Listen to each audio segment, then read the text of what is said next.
Hey guys, happy Treadmill Tuesday. Just finished up with a run. Side note, it's probably not a good sign if you think you've cracked your treadmill. So it's never good if you're running along and you feel something snap. First you have to recognize that it's not anything in your foot because nothing hurts. But the treadmill is a little bit more buoyant now than it ever has before. So might need to do a Treadmill Tuesday investigation. So that's just a side note, just kind of a weird thing that happened right before I turned this on. Back to you. So I said last week we were going to talk about a U.S. marathoner who's not doing the Chicago Marathon. We're not talking about that today. I checked with the boss, which is me, and I decided I wanted to share we're going to bump that to a later episode, but I'm going to talk about something that I'm hoping will be pertinent for other people, and it has to do with I've been a little cranky the last 2 days. Robin might say I've been a lot cranky the last 2 days. So I want to talk about that today because I had an epiphany, or as I like to refer to it, a Tiffany, while on my cracked treadmill. So here's what happened. I was cranky and really bummed this afternoon, like in a funk. And Robin even said to me, you're just so sad. And I was in this, you all know Pigpen, instead of a cloud of dirt, I was in a cloud of darkness. And, but I knew I needed to do my run. So we know that there are no accidents, so I'm doing my run because I knew I couldn't skip it because that would really depress me. So I listened to a podcast from an online entrepreneur named Amy Porterfield, and I'll post it here. She was talking about Mental Health Awareness Day coming up October 10th. Long story short, I realized what I was going through was situational depression. Now, they got into this great discussion on her show about this doctor called Dr. Daniel Amen.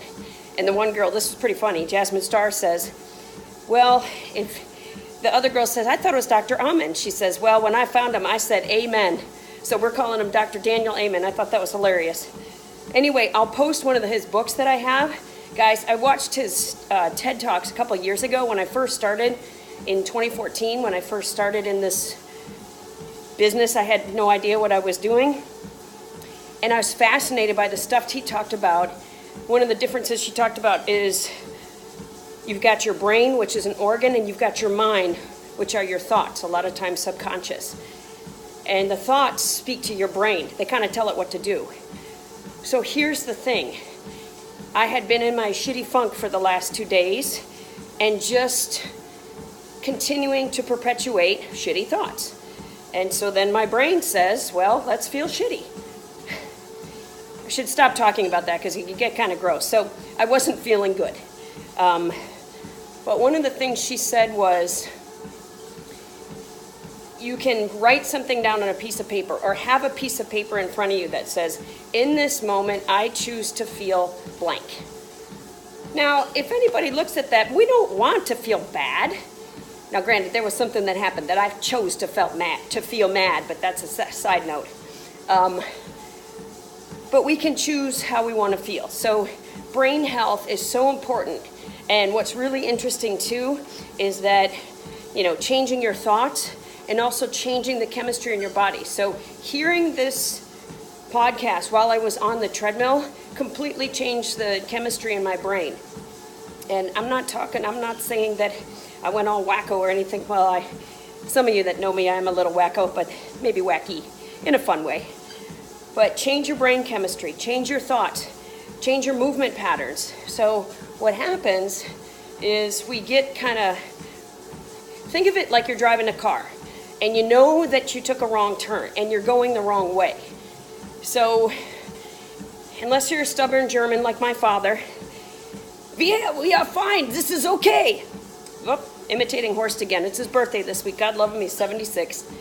Anyway, if you don't turn around and change the direction, things are just going to keep getting worse. So it's the same thing with your mindset. If you don't change it, it's going to continue to get continue to get worse. So some people choose to change it. This is my second thing I want to talk to you about.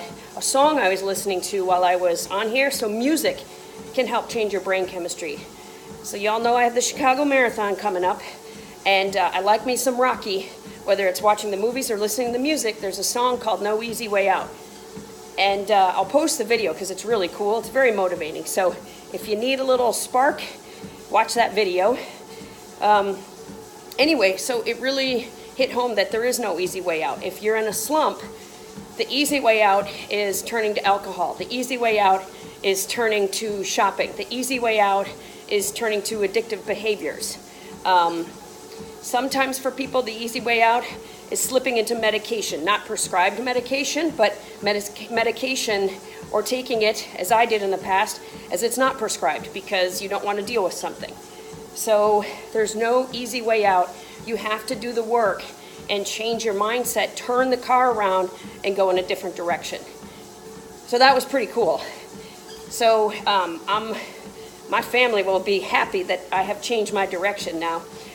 Second thing is, as far as changing your thoughts, think about something that makes your heart happy, your soul happy.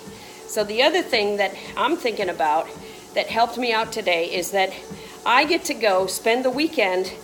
You've heard me talk before about the band of brothers. So some of the boys from Phoenix and DC, we're all going to be running this race together. And I'm going to post a picture of the last time we ran together, which was at the Marine Corps Marathon 2 years ago. And this picture brings me such joy. And these hookers and I are going to be together again. Hopefully nobody going to be getting arrested in Chicago. And so I can't wait. And that makes my heart happy and puts my brain in a different place. Now when they force me to have wine and cocktails, that puts my brain in a different place too. But that is after the race. So anyway, the take-home message is if you can change the direction, because I learned the difference between there's clinical depression and situational depression, because of sometimes it feels like you have one thing layered on top of one another. And for that situational depression, if you can try and think of two things, the changing of the direction of the car, just say, I have got to back out because this road that I'm going down is just going to keep getting me worse and worse. And so the second thing is with that, oh, hell, I forgot what I was going to say. No, see, brain function. Oh, it's the take-home message. So wrapping that up, thinking of something that brings you joy, I remembered. Something that brings you joy, like looking at a picture, listening to music. Third thing is writing down in front of you, in this moment, I choose to feel blank. I'm going to do that, and I'm going to have that at my desk. So thank you for listening. I know this was long-winded, but I think a lot more of us struggle with some of this situational depression or just some darkness, and how do you get out of it? And recognizing that you're in it. And people, we got a lot of good to put into the world. So if we're going down the wrong direction, it's hard to put it out there. So let's back the car up, turn it around, find your joy. And oh, speaking of joy, see that over in the corner? Sorry, that's my water bottle. That is an untouched unicycle. So I didn't do so good week 1 of the unicycle goal. That's my transparency, but we'll get it back, okay? All right, guys, have a great week. Next week, I'll talk to you on my cracked treadmill while I'm limping. Hopefully I won't be cracked either. All right, have a great week. Bye.